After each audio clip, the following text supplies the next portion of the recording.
Democratic national convention के आखिरी दिन कमला हैरिस ने पार्टी की तरफ से राष्ट्रपति पद का नामांकन स्वीकार किया। इस दौरान अपने संबोधन में कमला हैरिस ने कई मुद्दों पर बात की और अपनी भविष्य की नीतियों का जिक्र भी किया। साथ ही उन्होंने डोनाल्ड ट्रंप पर भी जमकर निशाना साधा। अपने संबोधन के दौरान कमला हैरिस ने कहा कि वे बतौर राष्ट्रपति अमेरिका के सहयोगी देश इजराइल की हमेशा सुरक्षा करेंगी। साथ ही कमला हैरिस ने गाजा युद्ध को खत्म करने की भी मांग। कमला हैरिस ने कहा कि अब समय आ गया है कि बंधकों की रिहाई के लिए युद्ध विराम समझौता किया जाए। कमला हैरिस ने यूक्रेन का भी समर्थन किया और कहा कि वे नाटो सदस्यों और यूक्रेन को समर्थन देना जारी रखेंगी।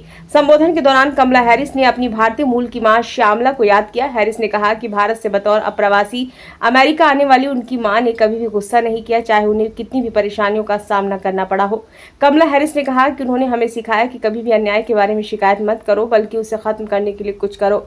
साथ ही उन्होंने सिखाया कि कुछ भी अधूरे मन से मत करो। कमला हैरिस ने कहा कि वे सभी अमेरिकियों की राष्ट्रपति होंगी। उनका राष्ट्रपति पद के लिए नामांकन आगे बढ़ने का रास्ता है और देश को भी अब आगे बढ़ना चाहिए, किसी पार्टी या गुट के सदस्य के रूप में नहीं, बल्कि एक अमेरिकी के रूप में।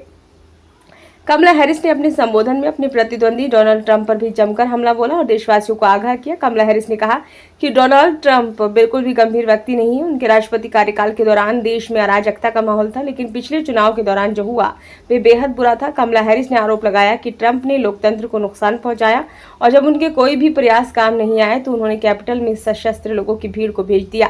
कमला हैरिस ने कहा कि वे बतौर राष्ट्रपति अमेरिका के मध्यम वर्ग के लिए काम करेंगी। उन्होंने कहा कि मध्यम वर्ग का निर्माण करना मेरे राष्ट्रपति कार्यकाल का फोकस होगा। मैं खुद मध्यम वर्ग से आती हूं।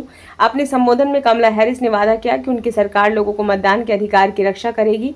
कमला हैरिस ने कहा कि ये चुनाव हमारे लिए अवसर है कि हम जॉन लेविस वोटिंग अधिकार कानून और फ्रीडम टू वोटिंग कानून को पारित कराएं। अपने संबोधन के अंत में कमला हैरिस ने कहा कि एक अमेरिकी होने पर उन्हें गर्व है और ये दुनिया में सबसे बड़ा विशेष अधिकार है। आइए इसके लिए लड़ते हैं।